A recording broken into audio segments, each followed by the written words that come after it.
Flip side of that, we really have 50 out there, but the system thinks we have 0. Now what's it going to tell purchasing?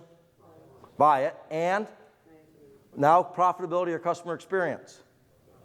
I'm going to have plenty. I'm not going to stock out, but I got 50 more than I need. Cost to carry. You guys following me? Everyone gets that very well. When on-hands are wrong, is it causing customer experience problems, profitability problems? I'll switch over to here. How is that 50 inflated any different than a PO that you had on your system since 22 years ago when you went live that we didn't clean off that says 50 is coming in? Is there any difference?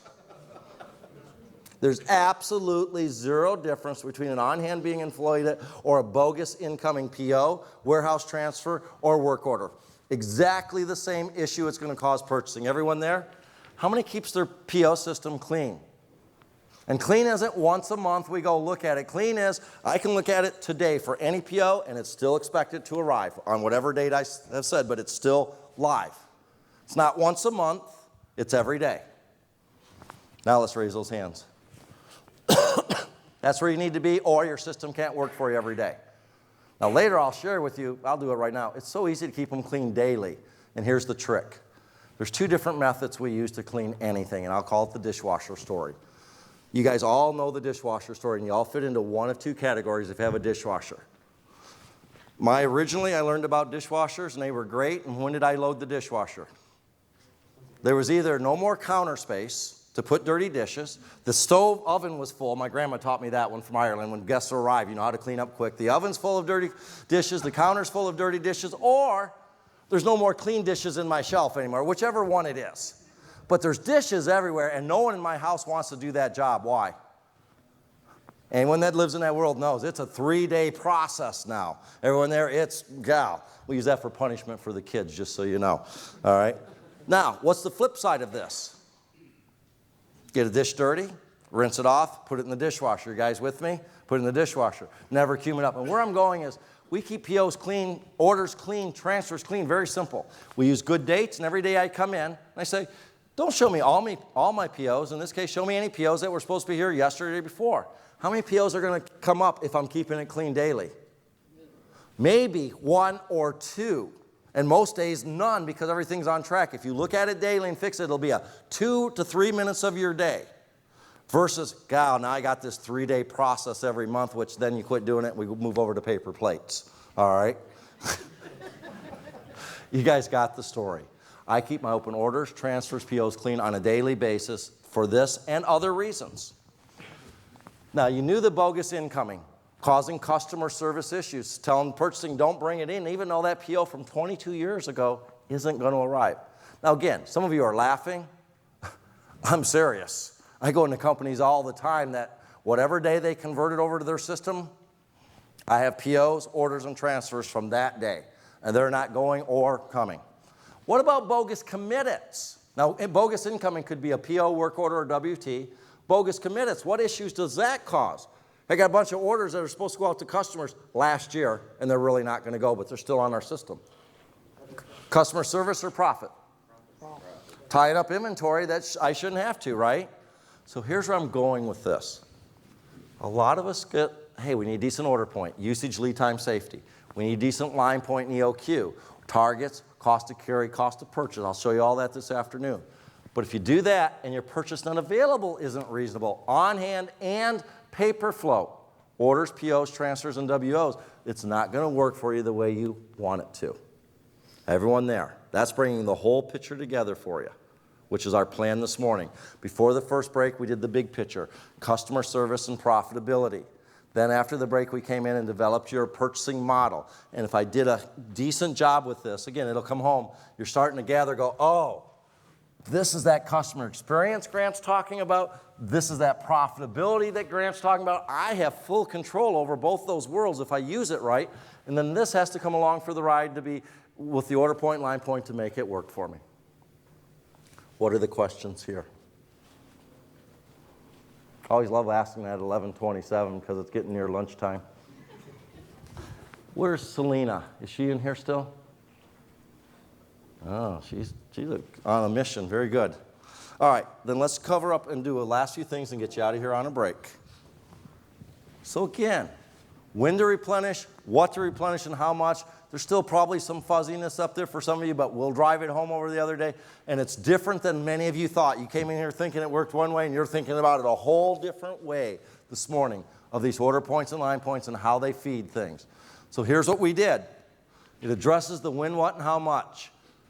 Order point, when we need to rebuy. Line point, how much. Surplus, let's get rid of. It addresses service world, profitability world, the order cycle, and EOQ. So again, when to replenish, that's our fill rate. That's this world. What and how much to replenish, minimizing freight, cost of carrying, cost of purchase, that's your order cycle and EOQ world. We didn't talk about surplus, but up here would be a point that says too much. We'll get into that either the end of tomorrow or the beginning of Thursday morning. It's about at our break point. Now, when I have too much inventory, that's going to hurt my cost to carry. Everyone thinks about that, right? Oh yeah, it's inventory I don't need. But it's also hurting your fill rate. How? Because I know all of you don't have an unlimited checkbook. We have some type of budget, whether it's a formal number or just management pushing on you, we're too much.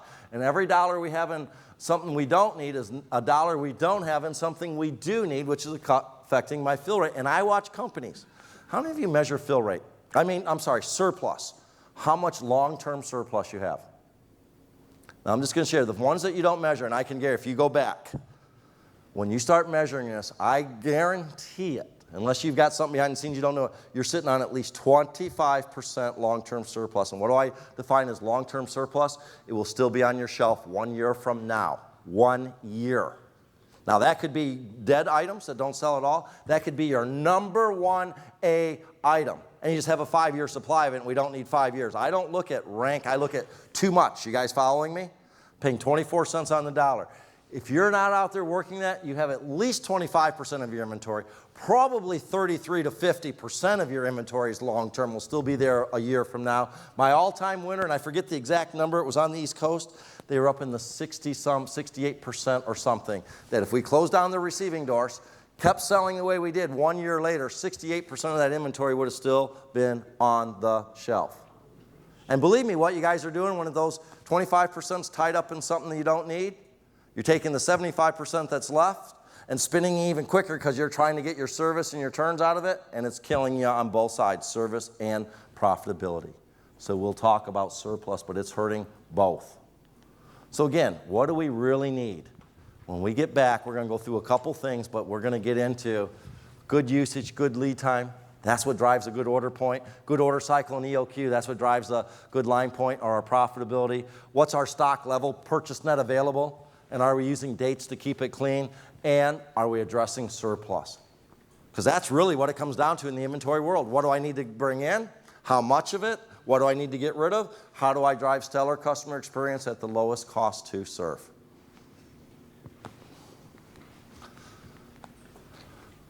As we're walking out of here, I want you to take a look at this. Because stellar customer experience at the lowest cost. From the customer experience side, the three biggies. Now we talked about issue resolution, lowest price, but fill rate. Do I have what they want when they want it? Am I able to give it to them, or they come in and get it when they want it? On-time delivery. And am I shipping the right product, quantity, and price? That's the perfect order. That's your customer experience world. From our side, on the profitability, there's three types of freight: inbound, outbound, and intercompany. We then think about turns or your cost to keep. If you're a Gordon Graham follower, I want to put K cost up there. I call it cost to carry, but the same. And your transaction or transactional cost. And again, from the purchasing world, that'd be our reorder cost. If you're a Gordon Graham follower, I call it cost of purchase, but same thing. Those are our three costs involved below the gross margin. How do we deliver this stellar perfect order or close to it at the lowest total cost? All right? So again, I can't minimize freight and save $1 there and spend $3 here to get it. Everyone's following that. I drive that hard because a lot of you have become single dimensional. We were single dimensional for years. What was the single dimension we used on the profit side, most of us? It was either turns or freight. You're either a freight minimizing company or a turns maximizing company. And probably 80% of you in here are still what? A freight minimizer or a turns optimizer. You're single dimensional. I want you to go back and say, it's not about this, or this being the lowest. It's the total of them all being the lowest. That's really, really important. I'm going to save this. This will be good for when we get back from lunch. You'll be groggy-eyed, and I'll be able to hit you up with that. Anything we want to talk about before lunch? This is actually unusual, anyone that's seen me before. I'm normally about a half hour behind on everything and getting done, and today we're, so far, I don't want to jinx myself, but we're doing good on our timing. Nice crowd here today. Is everyone doing okay? All right, we have a nice lunch plan for you, buffet. Today is Mediterranean, you guys. There's enough there if you're a vegetarian to get some things. You're going to go out the hallway, go back towards the lobby, and then right there on your right, you'll see an open area restaurant before the lobby. You'll turn, first person will smell the food, but go ahead, go help yourself to the food. We're going to start back up, even though I'm letting you out a few minutes late. We're going to get started again at 12:30. Everyone good? Thank you, everyone. You're already going. How did we already spend a half a day together? Some of you. Anyone need the speed sticks? Presentations. Okay, if you didn't bring what you need it tomorrow, let me know, or they're up here on the corner.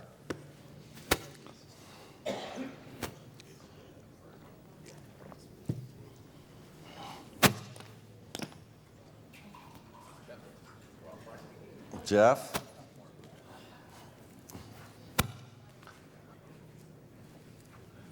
He's getting a new mic. Let's try it for a minute and just, it's nothing up there? Let's try it for a minute and we'll switch out in a minute. Yeah, is this doing it again, you think? Same thing? We'll try for a moment. We'll see here. All right. Before we get back into the presentation, any questions you want to bring up as we got going? Sometimes lunch jars up some things or some things from this morning. So just want to check if anything you want to talk about before we move on. Okay. Just to freshen up your memory then a little bit, because lunch has a way of loosening it up and it also has a way of letting things slip away, because now your brain's on digesting food. All right. What do I want this morning again? Give me 1 minute, you guys. I won't send you through this again.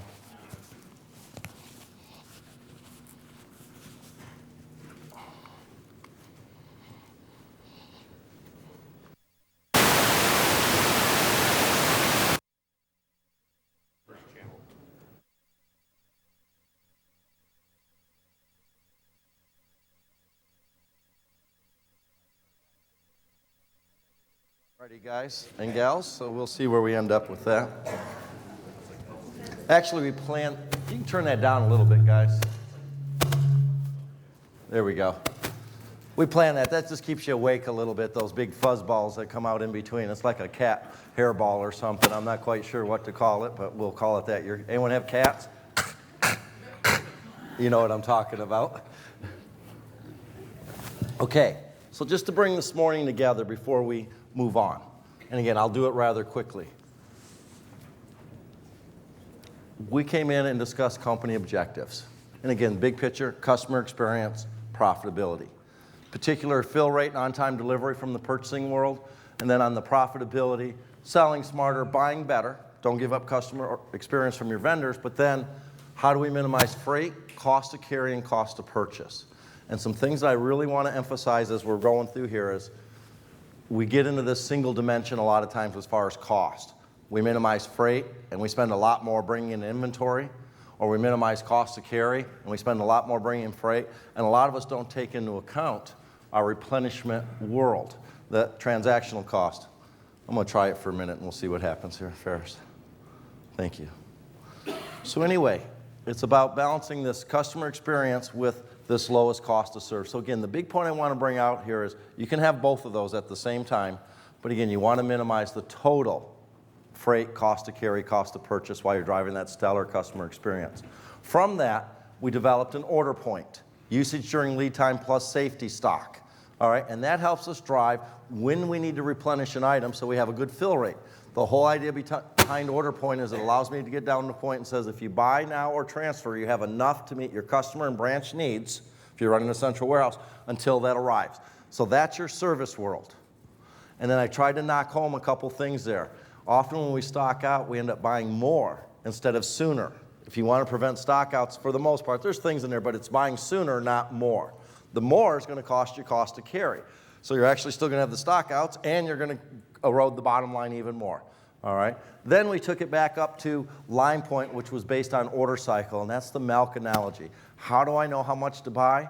It's really based on when do I plan on coming back. And we talked about if there's a target that's reasonable to make for freight, how often do I want to come back? Weekly, every other week, monthly. Then one thing we didn't cover in there is, what if there is no target? And the conversation we had with Eric in the back really drives that home. There is no target, Grant.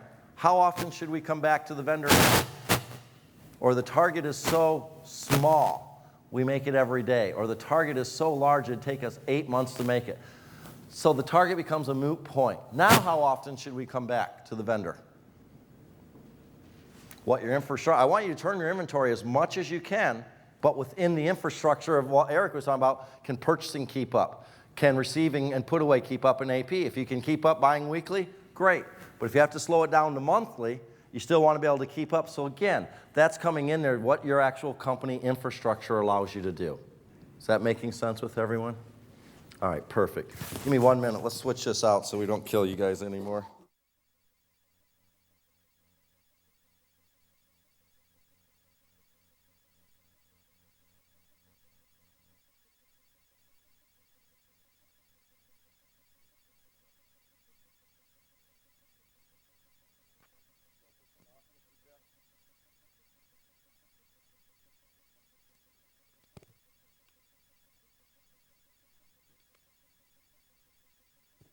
Testing. How about that one, Jeff? Testing, testing.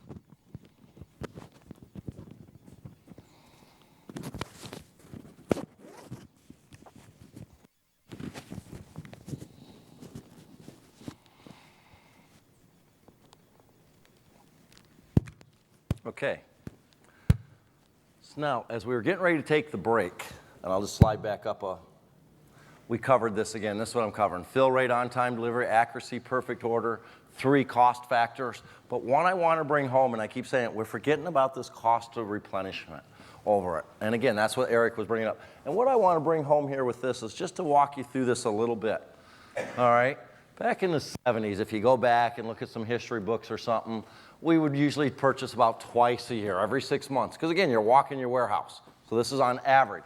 And it was around 25 bucks per line item to go through cost of purchasing. Walk your warehouse, type in a PO, get it called into your vendor, receive it, pay for it. So again, if we're doing 2 lines per year, buying it twice a year at 25 bucks, we were spending about $50 on our cost to carry for that particular product. Then in the 80s, again, we got our first system, so we started walking the paper, walking the system rather than walking the warehouse. We got a little better at receiving, AP, and again, we were around 4 times. We were buying about every 3 months. It was around 10 bucks, and again, we're spending 40 bucks. So again, there's what we're looking for. We're driving up our customer experience or maintaining it, but we're taking down our costs. All right, so again, by technology, and that's what really made this change. Everyone following that? Us taking advantage of our ERP systems. We moved into the 90s. We got to where a lot of us, the POs were being suggested from the system. We've got it good enough. We were buying about every other month. We're around $5 cost to purchase, 30 bucks. Fantastic, making progress. As we went into the 2000s, a lot of you, again, we didn't think of it this way, a lot of you were able to buy once a month, 12 times a year. But our cost of purchase did not go down enough on this next step, 3 bucks, and look what happened to a lot of us. And most of you fall into this. You're actually spending more now transactionally, 36 bucks. And again, we want this 12 purchases. We want this turns, but we're not taking in, unless this goes down the same percentage as we go up, we're starting to spend more transactionally. This is where we started not being able to keep up. Then we moved into, 4 or 5 years ago, a lot of you are trying to buy every other week on average. And some of you are going, what do you mean every other week? We're buying twice a week, Grant. But this is just every other week. Some of you got really good, got down to around 2 bucks, but still look what happened. We're almost back to 40 years ago, what we're spending on doing this replenishment process. The technology is great at bringing down costs, and it's great at speeding things up. But when it speeds up the transactions quicker than it's bringing down the cost is what you're seeing, there's a spot where it turns around. And look where a lot of you, and again, 48 or 52, we try to buy once a week, Grant. We're pretty good at $1.50 even, which is a low cost of purchase. You got to be pretty stellar. $72, 50% more almost. And then some of you, or here's where I'm going. Now again, 48 at 13 cents, that EDI VMI world, $6. But the point I'm trying to bring home here is speeding up transactions faster and faster, which technology allows us to do. If the cost per transaction doesn't come down proportionally, we're spending more and we're killing ourselves doing it. So everyone grab that. I go into many companies and take them from 6 turns, 8 turns, down to 4 turns. Get rid of the inventory we don't need. Get things stabilized. And our bottom line is twice as much as when we were trying to turn the inventory. We concentrate on customer experience. And I just want to ask, when it comes down to it, on the profitability, is it bottom line profit or turns that should really be driving us? Bottom line profit, but many of us are driving our purchasing system so fast we're actually eroding away bottom line. And then we didn't even add into this. When we're buying every week, now we've given up where we used to make targets. We're no longer making targets, so now the freight's coming into there. I agree, your cost to carry's down, but we're dying on fill rate. We're dying on transactional cost, and a lot of us are even dying on the freight side of things. So just bringing this home, we have used technology to increase the number of transactions we can do. We have not done as well at using technology to reduce the cost per transaction. Now, just give you a couple more hints to go with this. We used to average probably around 20 to 25 lines per PO across the industries as an average. Today, you guys are averaging between 6 and 7 lines per PO. So if you were the same company as 40 years ago as far as lines, we're taking 3 times as many POs to do the same business we used to do. I just need you to understand, 3 times as many POs, so that's 3 times as many POs, 3 times as many receivings and put away, 3 times as many payments to do, all right? So it's really, now an OE side, I'm just gonna do it. What is technology? It's lent itself across to all of us. Where you guys used to average 5 to 7 lines per order on your sales tickets, most of you are averaging around 1.7 to 2.3. Same customer buying the same stuff, they're just having you put out 5 orders rather than 1, 5 invoices. And why? Because we've all grabbed this technology. I can put it on easy. I can jump on the internet, jump on your site, put it on 1 line at a time, but it's starting to hurt us if you start looking at it transactionally. Now, I'm not going to get real deep into it during these 3 days, but a lot of you would know this as transactional costing or activity-based costing. Does anyone do that? Any type of true transactional or activity-based costing? To know true product profitability, to know true customer. The reason we haven't, what it's really saying is, we're going to look at every transaction, every touch point. Now, if you worked in the who came up in manufacturing? Anyone? They were very good at that world, weren't they? Every touch point had a cost, and you knew the true cost. Distribution, we're not as good at that, so we lump all of our labor, what? Into a GL called labor. Now it's broken out, warehouse, this and that, but it's just this big lump there, labor, and we really don't know what that labor is being used for. Transactional costing really starts you to take a look at like this and go, how much am I spending per transaction? And once I spin it quicker, then it's transactionally cost makes sense, I'm actually spending more money. And that's the point I want you to walk away with. Many of you get pushed, either you're in here by management pushing turns, or you're being pushed by management turns, and you need to go back and go, turns is costing us fill rate, turns is probably costing us freight, turns is definitely driving our labor costs up, or if you didn't hire anyone else to help doing it, you just have 1 person doing what needs 3 people, because we're doing 3 times as many. So that's the point I really want to bring home out of this. Watch your transactional cost versus your cost to carry. All right, let's start moving this into the details now. So the morning was big picture, company objectives, inventory model. Now we're going to take this and move it into the detail behind it, which then we'll take all of that over the next 2 days and move it into your systems. So we're going to talk about what we stock, replenishment paths and usage, just to set it up a little bit of how things work. We're going to talk about product rank, and then we're going to move back into this when, what, and how much, when, service, or the order point, and start taking apart these components, usage, lead time, and safety, and how do I get them right. We'll talk about adjusters. And then, of course, the how much, the line point and EOQ, order and transfer cycles, EOQs, and then we'll add a few other things into that mix. How many of you have a good method? Because what we're talking about here are the order points and line points work for things that we what? Stock. We're talking about your stock items. Things that you don't stock, order is needed, non-stocks, they theoretically have an order point and line point. What are they? 0. And if you commit one to a branch transfer, a work order, or a customer order, the purchase net available, stock level goes -1, it brings it back up to 0. So it's still working exactly the same way, theoretically. The difference here is on a stocking item, it says, don't leave the order point line point 0, bring it up based on history and parameters, and let's drive the system accordingly. So the first thing when I'm going to companies is, I often find they don't have a good methodology for what we should stock and what we should not. In most companies, or a lot of companies today, it's still what? An emotional data-free conversation, all right? And you know how it works. The salesperson was at a customer or something, and God, they would have bought some of this, so they come back and go, if we would carry this, we could sell it. So they convince the president or whoever, and we bring it in, and we bring in 1,000 of them, and yeah, we sold it. We got 999 left on the shelf a year later, and one of them we sold. You're laughing because you know there's some reality to this, all right? And then it seems also the opposite of that. Once it becomes stock, it never goes away. How many of you have a process to go, what shouldn't we be stocking anymore? There's a methodology behind this. What are we not stocking today that we probably should? And what are we stocking today that maybe we should not be? And it shouldn't be an emotional, data-free conversation because that leads us down the wrong path. So let's start with the stocking list.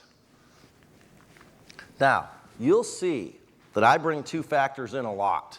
These 2, a tremendous amount you'll hear me talk about. You'll see them on a lot of the exception reports and a lot of the tools. Hits and cost. Why? Someone help me out with this. I think of customer experience and profitability always. You're seeing that. I always can equate back to those. But when I get down in the trenches, the firing line, it's often easy to lose sight of the big picture, isn't it? But I can give folks components to look at which will keep us at least focused and in place with the company objectives. What does hits help me stay in line with? Remember, hits is how many times a product's getting asked for, which is really what? Keep going. How important it is to my customer. I got something that has 5 hits per day, 5 customers asking for it, and without it, it's probably going to cause some fuss. I got something that hits 1 time a year. Not that they wouldn't like us to have it, it won't cause nearly as much. So hit is how important it is to our customers. Everyone there? I.e., customer experience. That's what that brings in. Cost. That'll start bringing in the profitability world. Hey, if it's an inexpensive item, I'm willing to what? Stock it easier, be a little looser on it, do some things. As the price of the item goes up, I'm thinking about profitability, cost to carry, things like that. I start watching it. So cost helps me keep perspective of profitability. So again, customer experience, profitability, hits, cost. So when I'm down there in the firing line, I'm at least keeping a perspective that keeps me lined up with those. Now you help me out with this. I've got an item out there that I don't stock. All right, we've got some reports we'll show you, but an item pops out and it says, hey, I'm an order as needed, you don't stock me, but I get a lot of hits against me. And we'll define a lot of hits in a little bit, but high hits, and it's a low-cost item. Should we stock it or not stock it? Yeah, and it took you what? I'll call it 2 seconds, but you didn't even have to hardly think about it, right? Hey, it has good hits, so it's selling. Doesn't cost me much, let's stock it. I knew what you were going to answer, okay? Now this next one, high hits, high cost. Now don't cheat at first, give me a first. We're getting there, but it's not. You guys notice there's a delay. Was it as fast as that first one? Absolutely not, because right here, we start here, we go, oh yeah, important to my customer, stock it. And then as soon as I get to this high cost, I back off for a minute because we've also been ingrained to watch profitability. Now, I'll give it 4 seconds, let's say, but I'm going to go through it and say, actually, these are the items that you hopefully can find a bunch to stock. Why? Yeah, exactly. This one, it's a $1 item. We sell it for $1.24. I'm sorry, it cost you 50 cents just to run it through the transactional cost of purchasing it, putting it on your shelf, transferring it around, getting it picked for your order and selling it to your customer and collecting the AR. You don't make any money on these. Well, then why do we sell them? This is part of our customer experience. If you didn't have the breadth and depth, only the stuff that made you a lot of money, they would find someone else. But I'm sorry, there's a whole bunch of items that you guys sell under a couple dollars with a lot of hits. There's no way there's ever enough margin made on it to ever cover the freight, transactional cost, and carrying cost on it. But we carry them for service. It takes a lot of $1.25s on a $1 item. You'll never catch up. Move over here. I got a $1,000 item. I sold it for $1,250. Now it's still the same $4 to put it on the shelf, whether it's a $1 item or a $1,200 item. Everyone there? Same amount. So those are the ones that are actually generating margin that's less than the operational cost to pull it off. That's putting money on your bottom line. Probably 80% of your items fall into here. We lose money every day transactional. The whole thing. Here's what we're carrying. We also carry because it's important to our customers, but those are the ones that are making you money. Everyone good? So again, 4 seconds explaining a little bit, but you come there. Now again, you have to remember we're looking a little deeper. We'd look at hits. What else would we look at when you're actually doing this process? Should I stock it? Shelf life. Does it go obsolete quick? You know, if you're in the electronics world, things go obsolete in 8 weeks. Some of this stuff, you're going to be careful. In some of our worlds, heck, it's been the same, a half-inch copper elbow's been the same half-inch copper elbow for, I don't know, whenever they made the first one 100 years ago or whenever it was. Everyone with me? There's some things that they're going to be around forever, and some things you got to put your expertise in to say these may go obsolete. This one, low hits, low cost. Now, I'm going to take an approach. A lot of you are already starting to see this guy's kind of systematic. He likes to look at things through a process, see what the costs are, bring an approach to it. Let's spend a few minutes and talk about this one, all right? Now, the first thing I got to say is we're going to stock this. There's a difference between stocking, offering, and not even offering. What's that mean? There's some items I'm going to stock and have on the shelf. There's some items I'm not going to stock, but I'll get it for you. There are some items you guys should say, we don't stock it and we won't get it. We do not offer it. Because if you're offering it, there's still a cost involved because at some point you're going to bring it as a non-stock and there's costs involved, right? If you're going to offer it, we're going to look at it simply as, would it have been cheaper to have it on the shelf or would it have been cheaper to bring it as a non-stock? One, I'm going to pay what? If I put it on the shelf, carrying cost while it's sitting there. If I don't put it on the shelf, every time I sell, if it's on the vendors, I'm going to pay a cost of replenishment, a purchasing cost. So we're going to talk about that. So here we go. I've got an item out there. And remember, we said this was low hits, low cost. So this item's $1, and we sell it 4 of them, 4 hits per year. So about every 3 months, we sell 1 of these that gets 4 hits. Everyone there? $1 item and 4 hits. Would you agree low hits, low cost? Good candidate? Perfect. So now, let's just go through it. My cost to carry is 24% a year. My cost to purchase, $4 a line item. If I stock it or non-stock orders need it, the sales are going to be the same. I sell 4 at $1.50, $6. My cost is going to be the same. I buy 4 a year at $1, $4. Gross profit, both $2. Okay? So again, that's where a lot of us stop. We're going to take it to what it actually costs us. Now, we're going to assume whether I stock it, orders need it, we're going to get it pulled in for freight. So I'm going to wash that one out of here, 0 freight. Now this, if I stock it, EOQ or low cost, it's going to say bring in 4 of these and do it 1 time a year. Don't go buy this 4 times. Go grab 4 of these, put it on the shelf, and sit on them for the year. You guys with me? So we're going to cut 1 PO for 4 of them. So $4, buy it 1 time. $4 per line is my cost of purchase. I'm going to spend $4.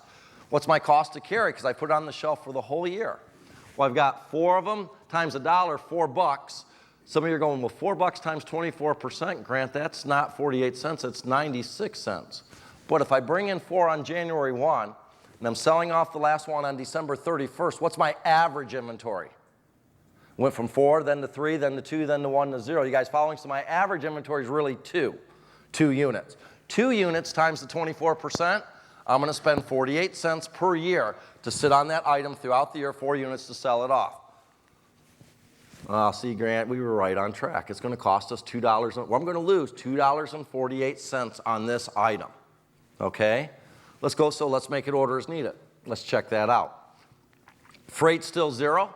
Now, if it's order as needed, every time I sell it, what am I going to do? I'm going to purchase it. So I'm going to cut 4 POs throughout the year, right? At 4